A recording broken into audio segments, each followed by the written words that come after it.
오늘 지속적으로 일하시는 하나님이라는 제목으로 말씀을 전합니다. 어떤 일을 이루기까지는 많은 수고와 노력이 필요합니다. 이건 쉽게 거저되는 일은 잘 없다라는 것을 우리가 보여주는 말 아니겠습니까? 벼농사를 시골에서, 저는 시골 촌놈이니까 저희 집에 농사를 짓지는 않았지만 벼농사를 짓기 위해서 옛날 어른들이 하는 이야기가 그래요. 추수하기까지 논에 100번을 가야 된다 그래. 100번을. 그냥 되는 일이 없는 거죠. 가만되지 않습니다. 밭일을 해도 여러분, 이 잡초가 얼마나 빨리 자라는지 몰라요. 가끔씩 신 목사님께서 호주에 살 때 마당에 잔디가 있는데 이게 이놈이 며칠만 지나면 얼마나 빨리 자라는지 너무 오랫동안 방치하면 이 이웃에서 신고를 한다 그러죠. 여러분, 잡초는 어떨까요? 엄청 잘 자라요. 그러면 이 김을 맨다 그러죠. 그죠? 논에 김도 메고 또 잡초도 뽑아줘야지 되죠. 그죠? 손을 많이 타요. 손을 많이 타야 열매가 잘 맺어지고 농사가 잘 되어집니다. 인간도 마찬가지죠. 아이들이 성장해서 자라기까지 갓난쟁일 때는 거의 종일 손을 타야 되죠. 손을 많이 타야 아이가 애착과 사랑을 느끼고 열매도 잘 맺어지고 성품도 잘 자라죠. 신앙도 똑같죠. 하나님의 어떤 손길을 많이 타야 돼요. 하나님이 끊임없이 지속적으로 우리를 간섭하고 우리를 이끌어줘야지 됩니다. 하나님의 손을 많이 타는 것은 많이 탔을 때 우리가 열매 맺는 삶을 사는데 때문에 지속적으로 하나님의 어떤 간섭을 받는 것은 정말 큰 복입니다. 돈을 많이 버는 것도 복이긴 하지만 그런 것보다 하나님이 우리의 삶을 끊임없이 간섭한다라는 걸 경험하는 것보다 더 큰 복은 없는 겁니다. 하나님의 손길이 임할 때에 잘 다스려져야 되죠. 그래서 성경은 이렇게 말합니다. 하나님의 능하신 손 아래 겸손하라. 하나님의 손길이 임할 때에 고분고분해져야 된다라는 거예요.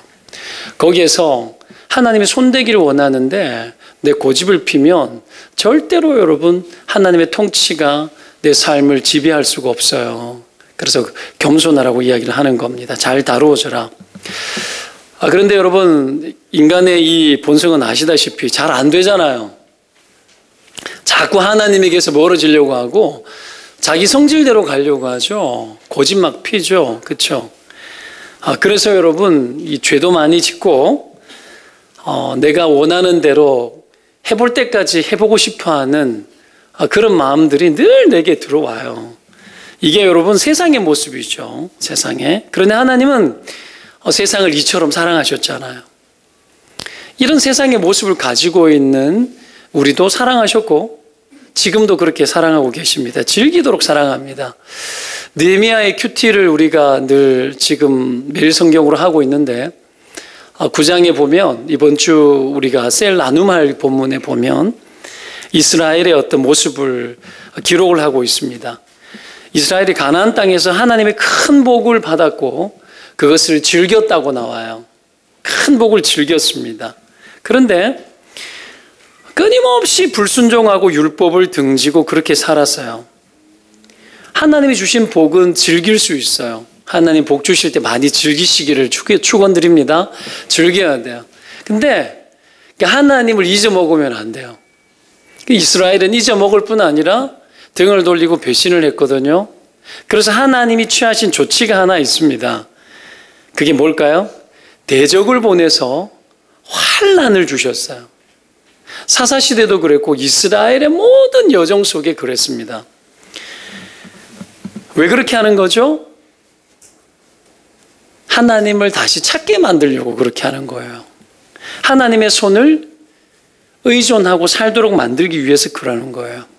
우리는 하나님의 면전을 피해가는 것에서 굉장한 자유를 얻습니다. 굉장히 매력적이에요. 그렇죠? 양심의 부담도 안 가져도 되고 그냥 내가 원하는 대로 그냥 살 때 오는 육체의 그 즐거움들이 분명히 있습니다. 세상에 그 즐거움들이 많아요. 근데 그렇게 살아갈 때에 하나님이 우리에게 대적을 보내요.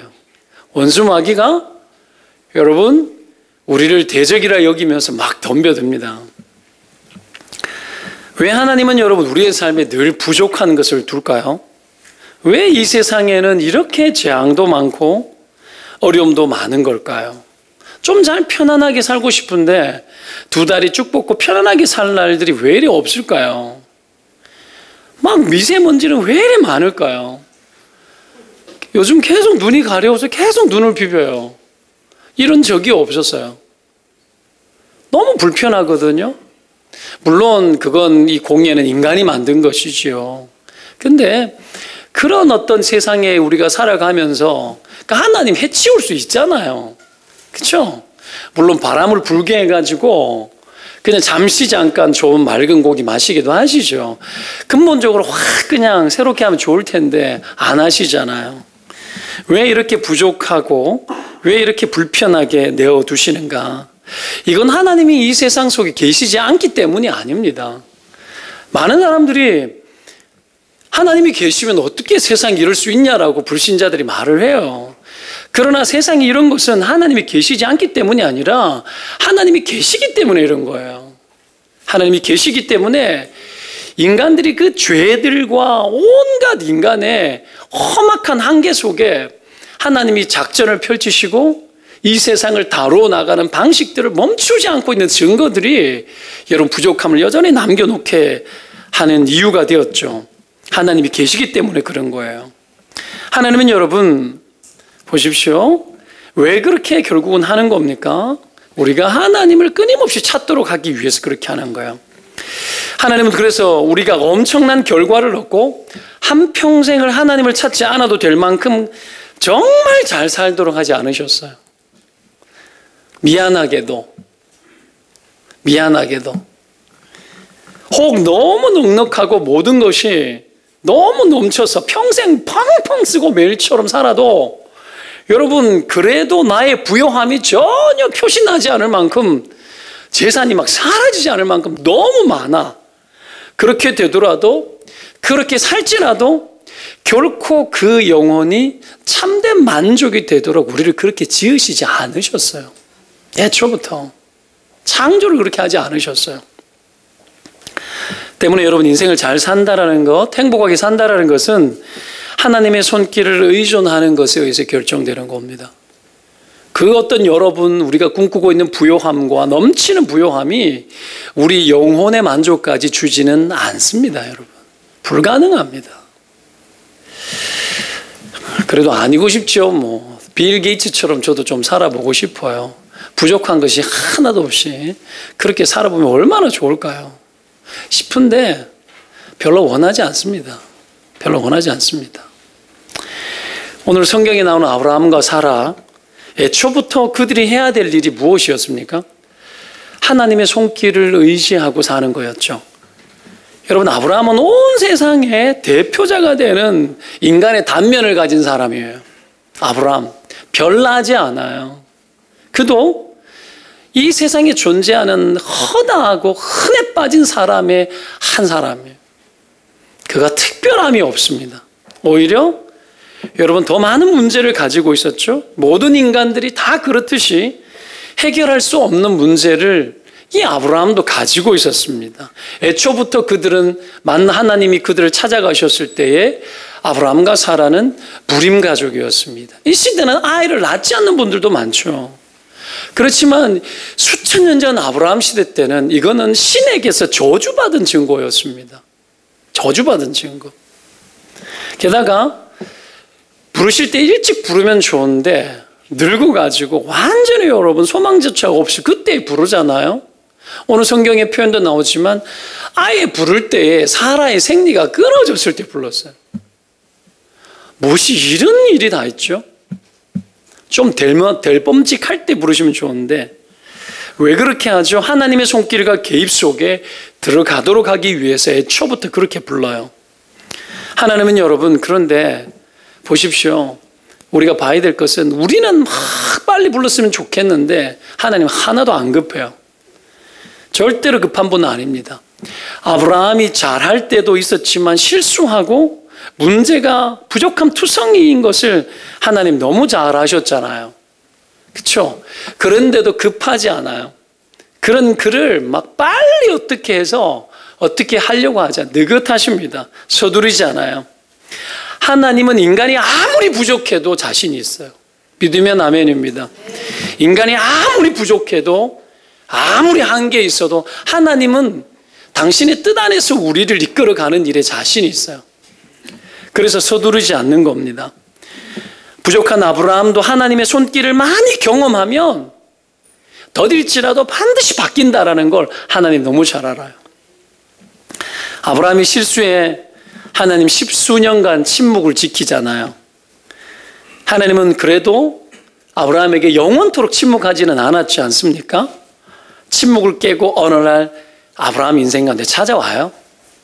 그 하가를 통해서 이 이스마엘을 낳고 하지 말아야 될 짓을 막 했는데 잠시 침묵을, 물론 하나님 당신은 짧은 시간이지만 10수년 동안 아브라함이 거짓된 평안 속에 빠져 있을 그때 가만두지 않고 찾아왔습니다. 하나님 멈추지 않아요, 여러분. 하나님의 침묵은 계속 일하는 중인 거예요. 우리는 여러분 일 안 하는 것 같지만 하나님의 침묵은 일하는 거예요. 아브라함에게도 마찬가지셨습니다. 하나님은 절대로 멈추는 분 아니세요. 끊임없이 지속적으로 찾아오시고 이래요. 오늘 본문에도 그렇게 또 오셨던 겁니다. 우리가 좀 눈여겨볼 것이 한 가지가 있는데 그게 뭐냐면 하나님이 일을 하실 때에 집중적으로 일할 때가 있어요. 그때가 언제겠습니까? 집중적으로 일하실 때가 언제일까요? 하나님의 D-Day가 임박했을 때. 하나님의 D-Day가 임박했을 때. 하나님의 시간표가 차면 하나님은 집중적으로 일하세요. 애굽의 종로로 다닌 이스라엘 백성들이 탄식하는 것을 모세가 봤죠. 애굽의 왕자로 있을 때, 힘 있을 때에 뭔가를 하리라고 나섰잖아요. 나섰는데 되던가요? 아무 일도 안 일어나죠. 그냥 모세만 도망갔잖아요, 광야로. 왜 그랬을까요? 그러니까 하나님의 때를 인간이 앞당길 수 없는 거예요. 그러니까 하나님이 결정한 시간이 있어요. 그건 아브라함에게 약속했던 거예요. 400년 이후에 여러분 그때 구출하겠다고 아브라함한테 했던 약속이었어요. 그걸 깨고 모세가 설친다고 막 움직이십니까? 아니죠. 하나님은 언약의 하나님이세요. 우리 각자를 향한 하나님의 언약과 약속이 있고 계획이 있습니다. 믿으시기를 축원드립니다. 그때가 D-Day가 임박했을 때는 하나님이 집중해서 일하시지만 그렇지 않고는 마음대로 못 바꿔요. 그런데 어떡합니까? 때가 안 되었지만 때가 찼을 때는 모세가 80이 되어서 할아버지 다 되어서 더 이상 힘도 없고 소원도 없고 뭔가 열심히 할 마음조차 하나도 없을 그때 하나님의 때가 되니까 어떡합니까? 모세를 정말 귀찮을 정도로 불러내지 않습니까? 때가 되니까 해요. 때가 되니까. 그의 상태가 별로 중요하지 않았어요, 여러분. 우리 각자에 대해서 우리가 늘 내 자신에 대하여서 진화론적인 관점으로 내가 좀 발전됐을 때 하나님이 더 부르시고 물론 더 쓰실 수 있죠. 아니에요. 모든 하나님의 백성은 때로는 발전적일 때도 있지만 때로는 여러분 발전적이지 않을 때도 있어요. 그래도 하나님 각 백성들을 향하신 계획이 있고 그 때가 차면 불러요. 부르시고 움직이세요. 이걸 믿으시기를 바랍니다. 내 공이 부족해가지고 잘 안 돌아가는 것 같고 결과들이 잘 안 나오는 것 같다라는 이 생각 속에 우리가 끊임없이 살지만 은혜의 영역 속에 하나님의 언약의 관점은 그렇지 않아요. 늘 불러요. 물론 내가 죄짓고 내 마음대로 가면 여러분 책망하는 부르심을 하죠. 근데 끝까지 고집피면 하나님 불러도 못 가는 수도 있다는 건 사실입니다. 자, 여하튼 하나님은 멈추지 아니하시고 끊임없이 지속적으로 일하시는 분이세요. 그렇게 해서 때가 되면 집중해서 다가오는 거고 그래서 무섭게 일하십니다.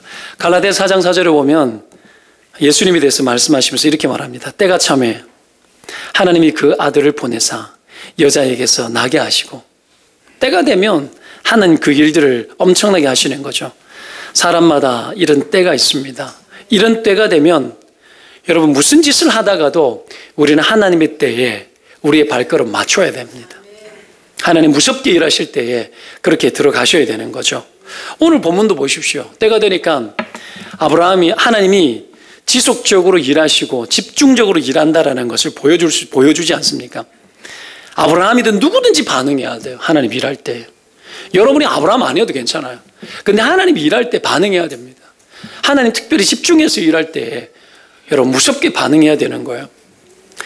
오늘 본문에서 하나님이 지속적으로 일하시는 하나님으로 나오는데 세 가지 차원에서 지속적으로 일을 합니다. 첫 번째는 지속적으로 찾아오는 차원이에요. 계속 찾아오세요. 그런 하나님이세요. 두 번째는 지속적으로 여러분 찾아올 뿐 아니라 교제하는 하나님이에요. 계속 우리와 교제하기를 원하세요. 세 번째는 우리가 소외되어지지 않고 하나님의 나라에 계속 집중적으로 참여하도록 그렇게 계속해서 우리를 참여하게 하세요.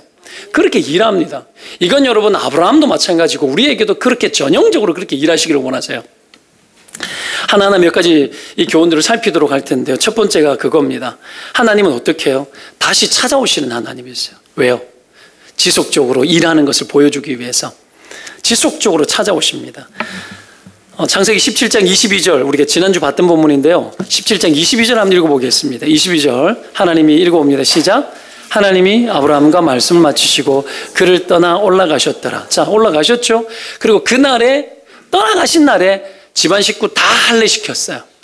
그 뒤에 23절부터 27절까지는 그 하루의 일을 기록한 겁니다. 그러고 나서 18장 넘어가면서 18장 1절을 보십시오. 여호와께서 갑자기 나타나시죠. 이 차의 인터벌 길지 않습니다. 길지 않, 몇 년 그런 시간 아니에요. 아주 짧은 시간이에요. 며칠이라고 나오지는 않습니다. 그런 아주 짧은 시간입니다. 아브라함 인생 가운데 이런 식으로 하나님이 나타난 적이 없어요. 하나님이 다시 찾아왔죠. 여러분 하나님의 뜻을 이루는 과정은 단회적이지 않습니다. 하나님 일하실 때에 한 번으로 끝나지 않습니다. 때가 되면 일사불란하게 일하시고 집중적으로 일하시죠. 그때는 하나님의 역사가 많이 일어납니다. 하나님이 여러분 우리 인생 가운데 자주자주 나타나고 찾아오실 때가 있어요. 일하실 때가 있습니다. 그때 해야 될 게 뭔 줄 아십니까? 기도하는 일이에요. 왜 그렇죠? 여러분 이럴 때 기도하면 많은 기도의 응답이 있습니다. 왜요? 일할 때니까. 하나님 일하시도록 계속 기도해야 내가 쓰임받을 수 있고 하나님 역사가 나타납니다. 많은 기도의 응답들이 나타나겠죠. 여러분 성도가 교회가 보십시오. 성도가 자꾸 많아지고 교회 공간이 자꾸 부족해지고 그러면 자꾸 이 때에 대한 고민들이 생기는 거예요. 버틸 때까지 버티다가 그냥 하나님이 꽉 찼다는 시간에 생각이 들면 뭔가를 해야 되겠다는 생각이 있는 거예요. 그래서 교회 발전위원회 팀들이 연구해가지고 막 옆에 있는 꾸러기 병원 옆에 있는 건물이에요. 그 빌딩이 꾸러기 병원이 7층, 6층, 5층인데 6층, 5층이 비었어요. 이 장사가 잘 안 되는가 봐요. 하여튼 뭐 그렇게 됐어요. 비어 있는 거예요. 그래서 이 본당이 딱 가면 좋겠다고 이 발전위 연구위원들이 연구를 했어요. 연구를 해주니까 얼마나 좋아요. 그러니까 내가 하지 않아도 연구를 해주잖아요. 막 계속 계획하고 부동산도 가보고 막 하시는데 저도 가봤어요. 그래가지고 가보려고 했어요. 지난주에 그래서 거기가 거의 그렇게 하는 것이 좋겠다라는 나름대로 우리 결론을 가지고 토요일 날에 만나서 밥도 먹고 대화도 하고 그러니까 주일 보내고 나니 화요일 날에 제가 부동산을 찾아가서 딱 갔는데 그 부동산 주인이 그러는 거예요. 주일 날에 7층, 6층, 5층 다른 병원이 그대로 받기로 하고 나가버렸대요. 막 아쉽죠. 하나도 안 아쉬워요. 하나도 안 아쉬워요. 여러분 말려주는 것도 은혜입니다.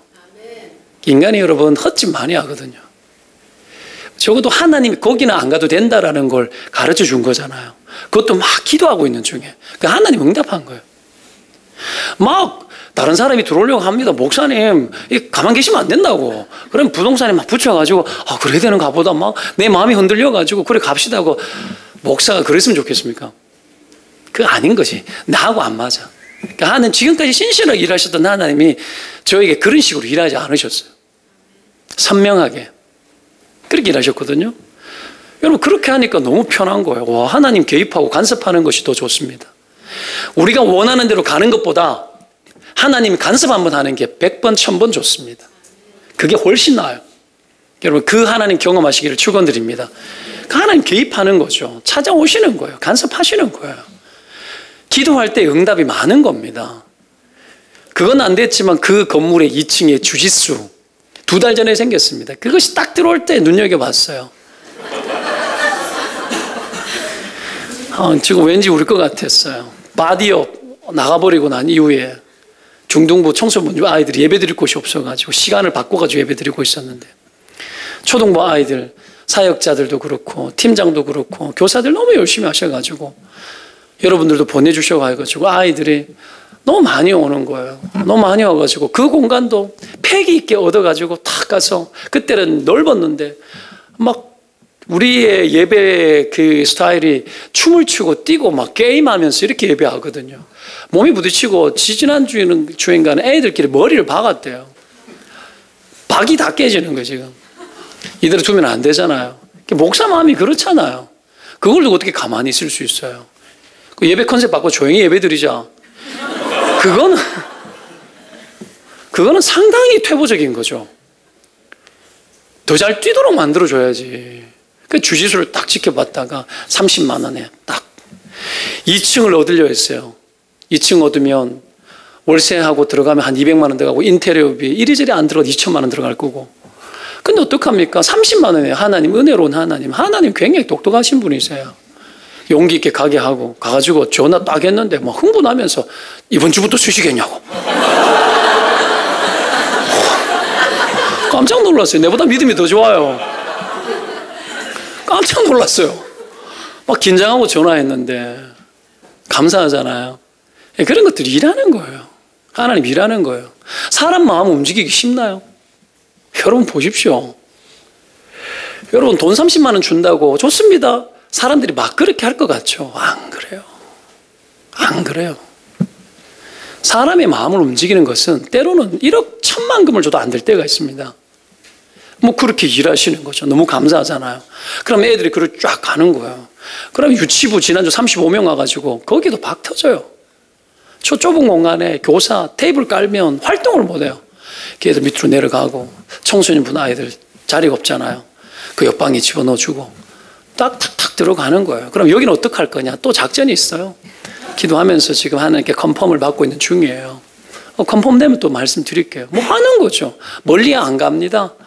멀리 안 가요. 주변에 이사 온 사람들을 위해서 일단은 당분간 멀리 안 갈 것 같은데 여하튼 보십시오. 중요한 게 그거예요. 교회가 이러냐 저러냐 뭐 그런 거 중요하지 않아요. 큰 교회를 가느냐 뭐 건물이 좋은데 가느냐 아니냐 물론 여러분 기분 좋겠죠. 중요하지 않습니다. 하나님의 흐름이 없는데 뭘 한들 좋습니까? 하나님이 인도하지 않고 간섭하지 않는데 뭘 한들 좋아요. 하나도 안 좋아요. 우리가 그런 정신이 필요합니다.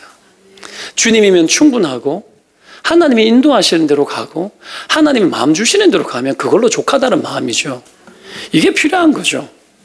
그래서 여러분 하나님은 마구잡이로 일하시지 아니하시고 늘 때를 우리 가운데 주셔요. 범사에 모든 때가 있다고 전도서에 이야기하잖아요. 천하만사가 다 때가 있다고 그럽니다. 천하만사가 다 때가 있대요. 하나님 그렇게 정해놨대. 그 때를 내가 마음대로 말할 수 있나요? 때가 되어서 뭔가 이루어지는 것을 볼 때 우리가 해야 될 것이 있습니다. 그게 뭔지를 뭘까요? 하나님 경외하는 거예요. 하나님 경외하는 거예요. 전도서 말씀을 딱 그렇게 이야기를 합니다. 하나님 계실 뿐 아니라 살아서 역사하는 하나님이시죠. 하나님의 때에 역사하는데 때가 되면 일사불란하게 일해요. 여러분 날 때가 있고 죽을 때가 있고 제일 심한 인생의 가장 큰 고통을 경험하는 거 첫 번째로 날 때가 있고 죽을 때가 있다. 이거부터 이야기합니다. 하나님 다룹니다. 하나님 때에 다루는 거예요. 그때 전도서에 그렇게 이야기합니다. 하나님이 이같이 행하심은 사람들이 그의 앞에서 경외하게 하려 하심인 줄을 내가 알았도다. 경외하라고 이야기합니다. 하나님 경외하라. 하나님 인정하라는 거예요. 그런 하나님이라는 거예요. 아브라함에게도 하나님이 침묵을 깨고 찾아오셔서 축복을 하셨습니다. 내년에 사라가 이삭을 낳을 거라고 약속하셨습니다. 엄청난 축복이죠. 임박했습니다. 여러분 내년 이맘때니까 곧 임신하겠다는 얘기죠. 그러면 이 아브라함과 사라가 뭐 해야 됩니까? 이제 매일 밤 그 늙은이들이 잠자리를 해야 되는 거예요. 여러분 이 임박한 상황 앞에서 그들도 움직여야 되는 거예요. 그들이 이 상황을 하나님이 던져놓으셨는데 아브라함이 깨어난 거죠. 여러분 같으면 여러분 2달 내에 이 일들이 일어난다면 여러분 같으면 어떻게 하시겠습니까? 이 임박한 하나님의 때 앞에서 가만 누워 자겠습니까? 아니죠. 아브라함의 오감이 다 살아나고 아브라함의 영감이 깨어나야 되지 않겠습니까? 그렇죠? 깨어나야 되는 거예요. 하나님의 손길을 타야 되지 않겠습니까? 이 상황에. 이런 상황이 되면 여러분 다 살아야 되는 거예요. 오늘 1절, 2절 말씀에 그 이야기가 나옵니다. 아브라함이 장막문에 앉아서 있다가 눈을 들어보니까 건너편에 마무리 상수리 나무에 여러분 사람 셋이 보이는데 대낮에 여러분 본문에 여호와라고 이야기하지 않습니까? 그렇죠? 달려갔습니다. 영접하고 몸을 땅에 굽혔습니다. 거의 예배에 가까운 행동들을 했죠. 아브라함이 영감이 있었기 때문에 그런 거예요. 깨어났기 때문에 그런 거예요. 잠에서 깨어나니까 알아본 거예요. 모든 순간이 여러분 너무너무 자기에게 중요한 순간으로 느껴지는 거예요. 지금까지 없었던 내 인생에 여러분 끝날 날이 다 끝났다고 생각했었는데 다시 뭔가 시작되지는 그때가 되면 살아나지 않겠습니까? 반응해야 되지 않겠습니까? 여러분 어떤 제스처 하나, 일어난 사건 하나하나에도 그가 가만히 있을 수가 없는 거예요. 제가 여러분 20살 때 심장 이 판막 수술을 2개를 교체하면서 인공 판막 수술을 교체할 때 피를 토했습니다. 다 죽을 판. 수술을 해도 20%밖에 못 산다 그럴 때 그 옛날에 벌써 수십 년 됐잖아요. 온 가족들이 막 다 죽는 줄 알았어요. 수술하기 전에 가족들 얼굴 새파래졌을 때. 근데 내적 흥분감이 제게 있었습니다. 다시 태어난다는 마음이 있었어요. 그러니까 여러분 막 다른 사람 어떻게 생각할지 몰라도 나에게는 굉장히 흥분되는 일이었어요. 어떻게 합니까? 매일 몸을 위해 가지고 먹으러 가고 막 최선을 다해서 몸을 불려가지고 수술하고 그래도 52kg까지 빠졌거든요. 뼈밖에 안 남았었는데 그런 시간들을 맞닥뜨리는데 그 시간이 내게 다가온다 생각하니까 여러분 너무 흥분되는 거예요. 너무 흥분되는 거예요. 여러분 모를 거예요. 계단 2층도 올라갈 수 없을 만큼 여러분 온몸이 심장이 벌렁거리고 여러분 현기증이 도는 그런 삶을 여러분 10년씩 살았던 것을 여러분 상상 못할 겁니다. 근데 그 시간이 끝나잖아. 죽을지도 모르지만 끝나잖아. 여러분 이건 온몸이 온 세상이 여러분 나에게 새로워지는 시간인 거죠. 막 살아나는 거예요. 감각이. 매일 병원 교회 가가지고 기도하고. 여러분 그거 아십니까? 받아들일 준비를 하는 거. 세상이 막 나에게 뭔가 말하는 것 같은 이 느낌. 아브라함이 그랬을 것 같아요. 깨어났습니다. 히브리서는 부지 중에 천사를 대접했다라고 이야기를 하지만 이 부분을 저는 이렇게 해석하고 싶습니다. 모르지만 대접하는 태도를 이 천사인 줄 모르고 대접했다. 이것도 해석이지만 자기 자신도 모르게 내가 왜 그렇게 했는지도 모를 만큼 그의 영감이 빨랐던 겁니다. 그러면 더 해석이 그렇게 해석하면 더 은혜가 됩니다. 그래서 뛰어간 거예요. 영감이 살아나면 이렇게 됩니다. 생각이나 나의 동의나 고민이 없습니다. 영감이 살아났다는 건 그런 겁니다. 여러분 생각이 많은 사람들 영감이 죽은 겁니다. 아시겠습니까? 생각이 계속 복잡한 사람들. 이래 하면 이래 되겠고 저래 하면 저래 되겠지. 내가 이렇게 말했으니까 제가 이렇게 말하는 거고 그러면 내가 이렇게 되겠지. 영감이 다 죽은 거예요. 자기 몰입되어 있는 거죠. 영감은 그런 거 아닙니다.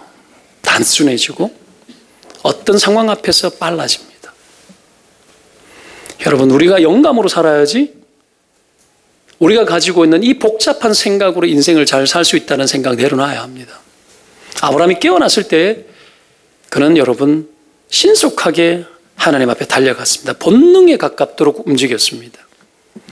알아야 될 것은 여러분 우리 인생 가운데 한 번 하나님을 놓쳤을지라도 하나님은 또 오십니다. 또 찾아오십니다. 또 기회를 주시는 거죠. 그럴 때 그 하나님 앞으로 달려가야 돼요. 반응해야 돼요. 하나님이 내게 오고 계신 줄 알아야 됩니다. 거기에 여러분 영감을 가지고 반응할 때 하나님 우리 인생을 반드시 복되게 하실 줄로 믿습니다.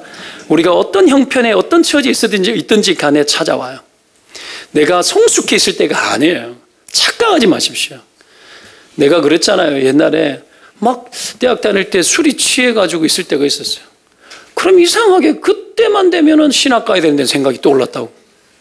하나님 여러분 무시무시한 분이에요. 아셔야 돼요. 아셔야 돼요.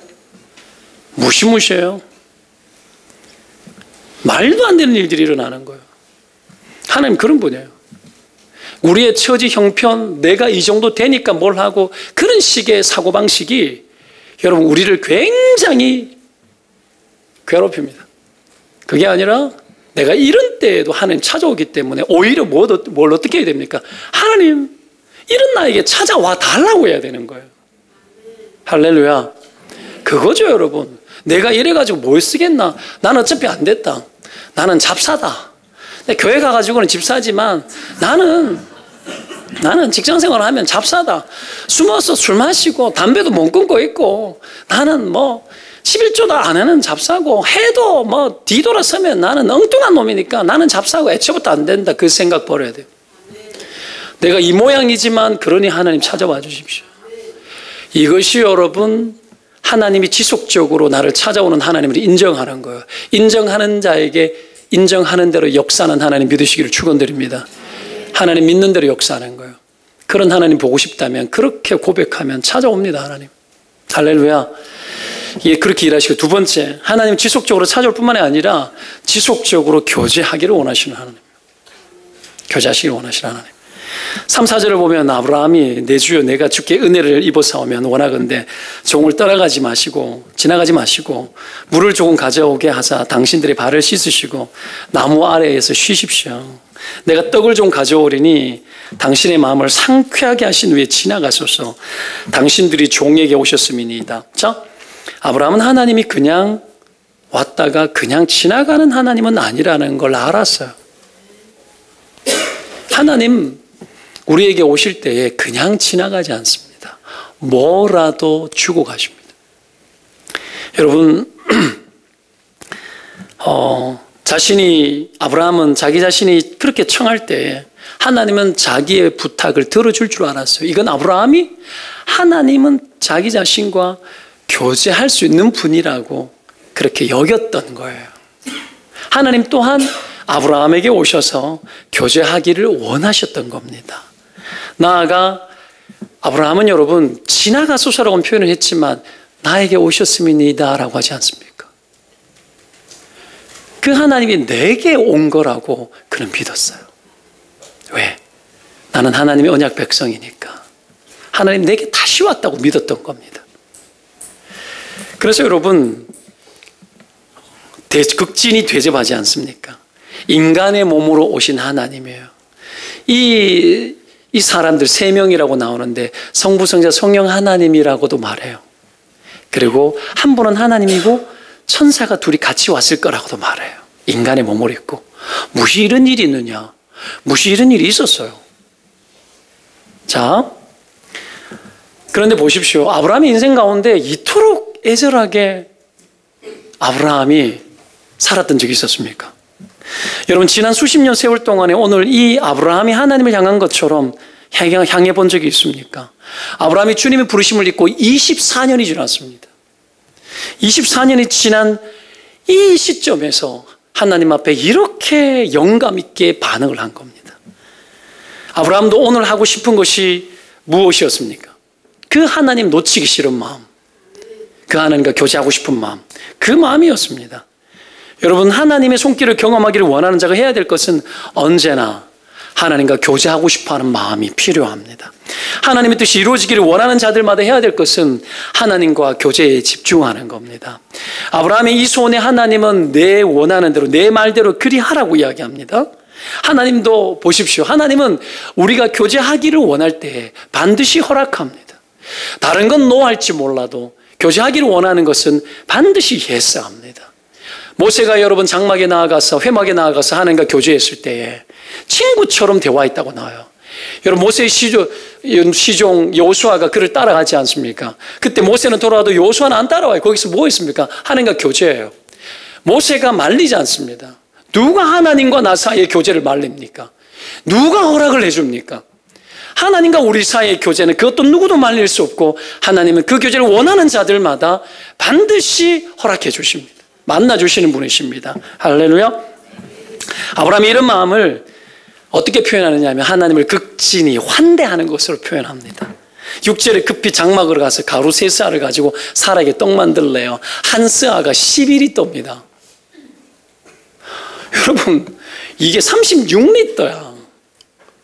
엄청 만드는 거죠. 풍성하게 준비를 합니다. 풍성함은 언제나 교제를 오랫동안 지속하게 합니다. 아브라함의 마음이 그런 거예요. 그리고 상대에 대한 넘치는 마음을 보여주는 거죠. 그리고 좋은 송아지를 잡아서 하인에게 줍니다. 잡으라고 하인에게 줍니다. 하인에게 맡기면 송아지 절대 안 잡을 겁니다. 누가 새끼를 잡습니까? 신목사님이 호주에서 난지 5개월 된 송아지를 먹어봤다고 늘 자랑입니다. 그래도 한국의 소고기 훨씬 맛있다고 이야기를 합니다. 그만큼 여러분 소중한 걸 잡은 거예요. 야, 이럴 수 있습니까? 이게 환대입니다. 그죠? 환대.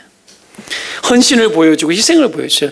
이런 모습이 오늘 엎드려 절하면서 이렇게까지 한 이 아브라함의 모습이 바로 예배하는 모습이에요. 우리의 예배가 이래야 합니다. 하나님을 환영하고 환대해야 합니다. 주님 앞에 여러분 우리의 마음을 그렇게 준비해야 되는 거죠. 아침 일찍 일어나 지각할까 애쓰고 준비하고 그날 그 전날부터 준비하고 헌금을 담아도 감사의 제목을 써서 담고 여러분 정신없이 해야 되지 않냐? 해야지. 얼마나 꼭 하자. 이런 게 아니라 우리의 마음을 좀 정리를 하고 하나님 여러분 이런 준비를 기뻐하십니다. 예전에 여러분 이 청소년식에 처음 예수 믿을 때 제가 있잖아요. 자취를 하니까 다리미가 있었어요. 돈을 반드시 다려서 헌금했어요. 돈을 다려서. 어떨 때는 풀을 먹여가지고 냈어요. 그래 하라는 얘기가 아니고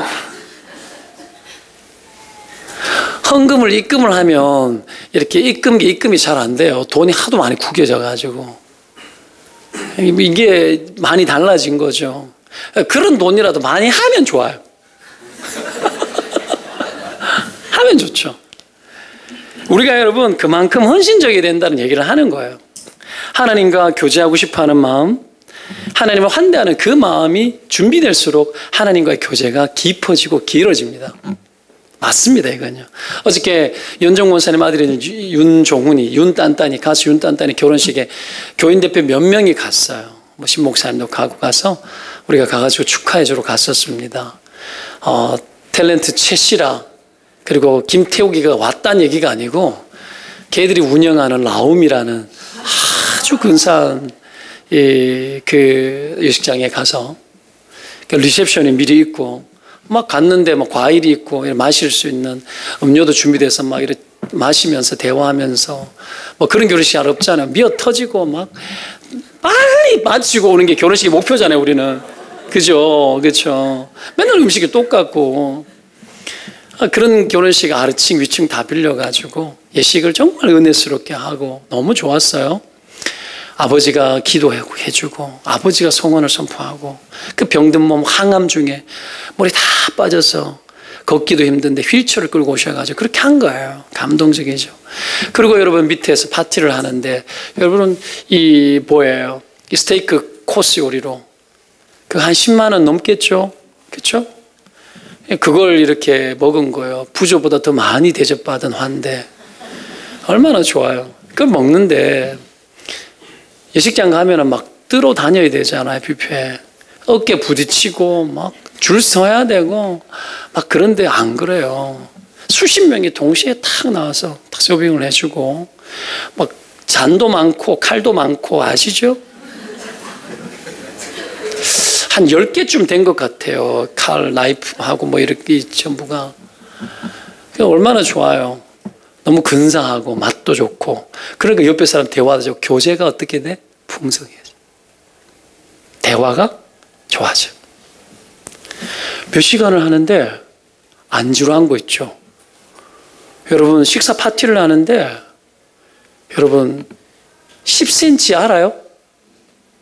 10cm가 와서 노래 부르고 요즘 조금 젊은 애들 좋아하는 폴킴 와서 노래 부르고 우리 딸한테 이야기했더니 나도 데리고 갔어야지. 그 외에 이름 모를 가수도 와가지고 부르고. 그러니 그 교제가 얼마나 풍성하겠어요. 그 테이블마다 이 꽃이 다 있었어요. 거기서 가지고 온 꽃입니다.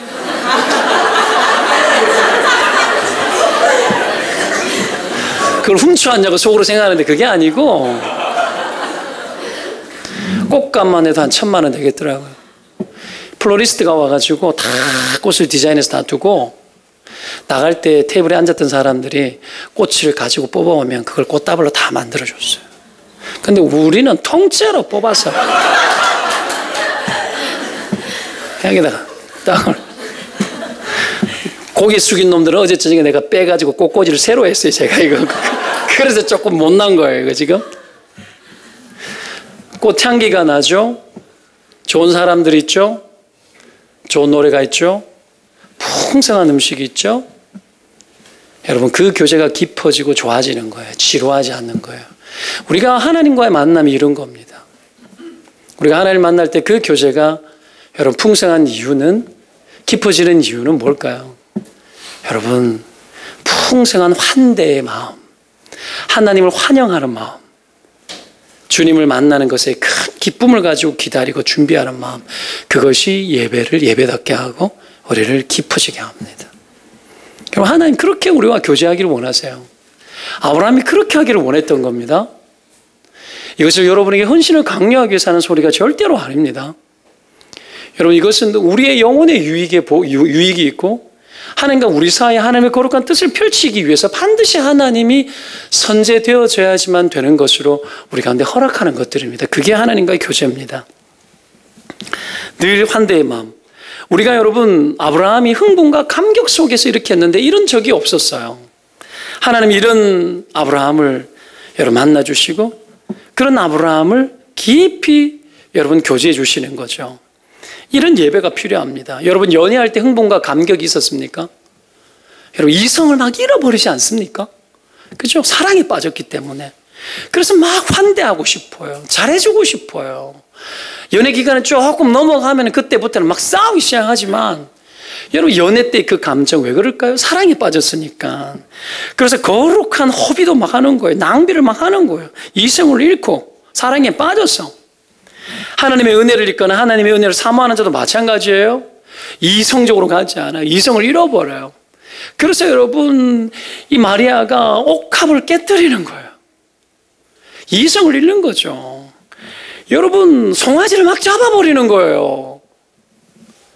새끼 빼야지 이 생각 안 드는 거예요. 생각이 많지 않는 겁니다. 복잡한 생각을 단순하게 만들어내는 것이 여러분 환대하는 마음이에요. 환대하는 마음이에요. 주님은 그렇게 교제하기를 원하시고 아브라함도 그러기를 원했습니다. 예수님이 이 땅에서 12제자를 세우실 때에 그렇게 말했습니다. 12제자를 세우면서 이는 자기와 함께 있게 하시고 또 보내서 전도도 하며 귀신을 내쫓는 권능도 가지게 하려 하심이라. 함께 있는 것이 먼저였어요.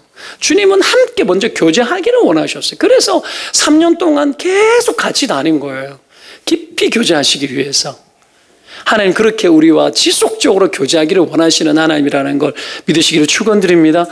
그러기 위해서 다가오는 거예요. 일 시키려고 다가오지 않고 교제하려고. 하나님 그런 분이십니다. 여러분의 교제가 깊어지시기를 주의 이름으로 축원드립니다. 교제가 없으면, 은혜가 없으면 일만 해요. 일만 합니다. 그래서 교제하면 지치지 않는 거지만 교제가 없이 여러분 우리가 일만 하면 지칩니다. 왜요? 생각은 많아지고 육체는 피곤해집니다. 감동과 감격이 없이 이성 잃고 해야 되는데 이성이 다 돌아올 뿐 아니라 여러분 육신적인 본성까지 올라옵니다. 오감이 깨어나고 영감이 깨어나는데 본성이 깨어나서 짜증나고 힘들고 불편해지는 거예요. 그래서 여러분 교제가 얕아지면 나타나는 증상이 여러분 삶이 어그러지고 섬김이 여러분 삐걱거리는 거예요. 교제가 얕아진 성도의 삶들은 볼 것이 별로 없어요. 교회가 하나님과의 만남 속에 교제가 깊어지지 않으면 예배에 볼거리가 없고 교회가 은혜가 없고 웃음이 없어요. 교회가 여러분 확 살아나야 되는데 여러분 살지 못하는 일들이 일어나는 겁니다. 왜 그럴까요? 하나님과 우리의 그 만남과 교제 속에 환대가 없기 때문이에요. 성도가 성도를 만났을 때 환대를 하고 웃고 제가 인상 빡 쓰고 이러고 있으면 좋겠습니까? 이래요. 뭐가 저러나 이러고 이랬으면 좋겠어요. 아니죠. 웃고 환대해주고 환대의 영성. 교회가 그래야 합니다. 우리 교회 되게 밝잖아요. 활발하잖아요. 이게요, 교제가 풍성해요. 셀도 뭐 하는 곳이죠? 셀도 그리스도의 이름으로 교제하는 곳, 성도의 교제가 있는 곳이잖아요. 그 교제가 있기 때문에 친밀함이 있고 따뜻함이 있는 거고, 그래서 교회가 오면 시끄러운 거예요. 왜 이래 정신사납냐가 아니에요. 공간이 좁아서 그래요. 좁은 데서 떠들어대니까 이런 거예요. 아셔야 됩니다.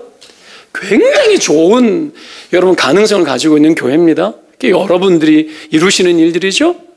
이 교제가 살아야 돼요. 깊어지는 거죠.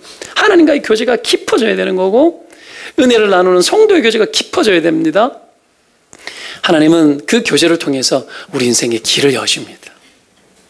교제가 깊지 않으면 하나님이 역사를 일으키고 싶어도 여러분 모래알 같아가지고 어떤 것도 할 수가 없어요. 그래서 하나님 성도의 교제를 귀히 여기시는 거예요. 세 번째로 하나님은 아무도 소외되기를 원치 않는 분이세요. 이건 지속적으로 우리가 참여되어지기를 원한다는 겁니다. 하나님은 우리가 하나님의 나라 일에 참여하도록 계속해서 일하십니다. 지속적으로. 8절을 보면 아브라함이 차린 음식을 그들이 먹었잖아요. 그런 이후에 갑자기 9절에 뭐라고 이야기합니까? 9절을 한번 읽어보도록 하겠습니다. 9절. 그들이 아브라함에게 이르되 내 아내 사라가 어디 있느냐? 대답하되 장막에 있나이다. 자, 보십시오. 갑자기 사라가 어디 있냐요? 좀 전까지 아브라함에게 왜 찾아왔는지 아무 말도 안 하셨어요. 그렇죠? 그러다가 갑자기 교제를 하고 충분히 환대를 받고 어떤 뭐 대화가 있었겠죠. 그렇죠? 갑자기 그러더니 아브라함, 야, 네 안에 사라가 어딨냐? 이렇게 말하는 거예요. 이것은 여러분 사라를 향한 하나님의 계획이 있었기 때문이죠. 물론 여러분 지난주 설교 속에서 아브라함 통해서 남편의 권위로 사라의 모든 언약까지 실행해야만 하는 것이 아브라함이었어요. 근데 잘 안 통하는 거예요. 남편의 권위가 잘 안 통하는 거예요. 받았던 그 언약을 가지고 할례를 행하면서 흥분하면서 하나님을 경외하는 그 아브라함은 여러분 회심이 일어나고 영적 각성이 일어났는데 사라가 깨어나지 않는 거예요. 그래서 하나님 다시 온 거예요. 그 일이 되도록 하기 위해서 다시 오셔서 사라도 하나님의 뜻을 이루는 존귀한 삶을 하나님 가르치는 겁니다. 때문에 사라도 소외시키지 않았습니다. 언제나 부부가 하나님의 부르심을 입을 때 소외되지 않도록 하시는 하나님이세요. 함께 참여하고 함께 되어지기를 원하십니다. 하나님의 눈은 어디를 향할까요? 늘 누가 소외되어져 있지 않느냐 했습니다. 그래서 고아와 과부를 사랑하라고 했던 거예요. 소외되기를 원치 않아요. 하나님이 이스마엘도 똑같이 축복해 주셨지 않습니까? 이스마엘도 소외시키지 않으셨어요. 하나님 여러분 중에 그 어떤 누구도 소외되어지기를 원치 않습니다. 주님의 나라에 참여되어지기를 원합니다. 그게 하나님의 뜻이에요. 하나님은 여러분 약속을 주셨지만 사라가 소외되어 있다는 것을 알았죠. 사라의 대답을 보면 그래요. 10절 이하에 보면 그래요. 내년 이맘때에 내가 반드시 내게로 돌아오려니 내 안에 사라에게 아들이 있다라고 했는데 그걸 문 뒤에서 들었어요. 문 뒤에서. 사라는 숨어 있었어요. 사라는 하나님의 부르심 앞에 전면적으로 나설 수가 없었어요. 숨어 있었습니다. 왜요? 여전히 경수가 끊어졌고 아브라함 네 씨는 안 말랐을지 몰라도 나는 끝이 난 거야. 사라의 현실은 아브라함의 현실보다도 더 척박했습니다. 여러분. 그런 상황이니 사라가 이럴 수밖에 없어요. 숨어 있을 수밖에 없는 거예요. 많은 사람들이 숨어 있습니다. 내가 뭐가 되겠냐? 나에게 무슨 가능성이 있느냐? 이런 나에게 어떤 변화가 있겠느냐? 그 어떤 것도 짐작할 수 없을 만큼 인생의 냉혹한 겨울을 보내고 있는 사람들이 많이 있습니다. 그러나 하나님이 약속하셨죠. 사라가 그 약속을 들었지만 자신의 현실 때문에 자기를 소외시키고 있는 거죠. 여러분 진짜 소외가 뭘까요? 그것은 하나님의 약속에서 멀어져 있는 거예요. 그게 소외입니다.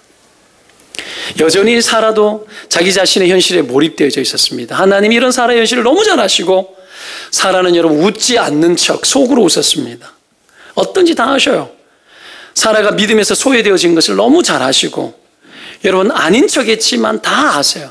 속으로 내가 경수가 말랐고 내가 늙었는데 무슨 나이를 갖겠냐 속으로 말했잖아요. 그렇죠? 그게 사라였습니다. 근데 속으로 말한 것까지 다 들어요. 하나님 그런 거죠. 하나님은 여러분 우리가 겉으로 아무리 괜찮은 척해도 하나님은 속까지 다 보시는 분이십니다. 하나님에게는 통하지 않아요. 우리는 너무 아닌 척하고 살아갑니다. 그게 소외된 증거입니다. 하나님의 약속에 다가서지 못하면서도 신앙생활 잘 하는 듯이 할 때가 너무 많습니다. 그렇게 할수록 내가 소외되어져 있다는 겁니다. 남들 눈에 보여지는 것에 여러분 남들 눈이 볼 때에 아무렇지도 않는 듯이 그냥 평안해 보이는 듯이 이것을 유지할 수만 있다면 그걸로 족하다고 여기는 것도 스스로 하나님에게서 멀어지고 소외된 겁니다. 우리는 많이 그렇게 살아갑니다. 때로는 여러분 나의 모습이 드러나지 않는 것만 해도 족하죠. 그것뿐 아니라 때로는 칭찬을 많이 듣습니다. 열심히 주의 일을 하고 사람들이 칭찬을 많이 듣고 있지만 여러분 나의 내면 세계는 전혀 다른 메시지가 있어요. 내가 이렇게 하고 있지만 좋아서 하는 줄 아나? 할 수 없어서 한다. 끊임없이 여러분 이 메시지가 들어와요. 그렇게 소외된 채 살아가는 거예요. 그러면서 투덜거리면서 여러분 버틸 때가 있습니다. 감동이 없어도 여러분 내가 옳은 척하면서 막 애를 쓰고 막 살아가요. 하나님의 만지심이 전혀 없는데 추워진 겨울과 같은데도 따뜻함 없이 여러분 겉은 멀쩡한 척하고 살아가는 거예요. 내가 좀 괜찮으면 여러분 웃다가 괜찮지 않으면 여러분 어떻게 하면 슬픈 얼굴 짓다가 막 그렇게 살아가면서도 하나님에게서 소외되어진 나 자신을 여러분 돌이키려고 하지 않는 우리의 고집스러움들이 우리는 남아 있습니다. 여러분 겉으로 좋은 신자지만 속으로 아닐 수 있는 거죠. 이게 여러분 소외됨입니다. 하나님 이걸 너무 잘 아세요. 오늘 이런 사라를 찾아왔습니다. 문 뒤에서 듣고 있는 사라. 여러분 노출시키지 않고 뒤에 숨어있는 사라. 하나님 앞에 직접 나와서 직접 그 소리 듣기보다 전에 들어서 사는 것이 편한 사라. 전면에 나설 수 없어서 늘 은둔된 채 그렇게 살아가는 것으로 자기의 행복을 유지할 수 있다라고 착각하며 살아가는 그런 사라의 모습이 여러분 우리의 모습입니다. 사랑하는 여러분, 하나님 지속적으로 일하십니다. 그러기 위해서 계속 찾아와요. 계속 찾아오십니다. 찾아올 뿐 아니라 교제하자고 이야기합니다. 교제하자고 이야기합니다. 또한 참여시키시는 하나님이에요. 그러고 있지 마. 그러고 있지 마. 오늘 사라가 아니라고 하는데 아니다라고 말씀하십니다. 하나님 앞에 정직하게 너 자신을 노출시켜라는 얘기입니다. 사랑하는 여러분, 우리의 생에 여러분의 때는 어떤 때입니까? 하나님이 내 인생 가운데 역사할 만한 때가 아닙니까? 언제나 하나님은 우리의 생애 가운데 역사하시는 분이세요. 모든 때가 하나님의 때입니다. 하나님이 특별히 여러분 인생 가운데 말씀으로 하나님의 때에 대해서 이제 때가 됐지 않나라는 생각을 주신 적이 없습니까? 그 생각이 쉬운 생각입니까? 그때는 이미 온 겁니다. 그때 일하실 하나님을 기대하면서 하나님의 나라의 일에 여러분 참여되어지고 깊이 교제하며 귀하게 쓰임받는 그런 복된 인생들 되시기를 축원드립니다. 기도합시다.